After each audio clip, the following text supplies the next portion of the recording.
నవీన్, అరుణాచలం వెళ్ళాలని ప్లాన్ చేస్తున్నాను, వస్తావా? ఏంటి, అరుణాచలమా? అక్కడికి వెళ్ళడం అంటే అంత ఈజీ అనుకున్నావా? అక్కడికి నువ్వు ప్లాన్ చేస్తే వెళ్ళడం కాదు, ఆ శివుడి ఆజ్ఞ ఉంటే మాత్రమే నువ్వు వెళ్ళగలవు. లేకపోతే నువ్వు ఎంత ప్లాన్ చేసినా వెళ్ళలేవు. అవునా? అంత విశిష్టత ఏముంది ఆ దేవాలయంలో?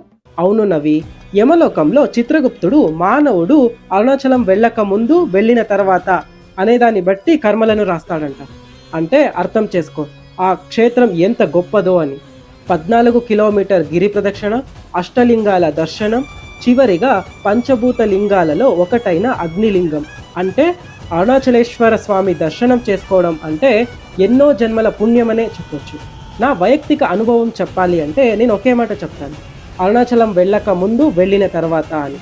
ఎందుకంటే అక్కడికి వెళ్ళొచ్చిన తర్వాత నా జీవితంలో చాలానే చేంజెస్ చూశాను. ఓం నమ శివాయ, ఓం నమ శివాయ.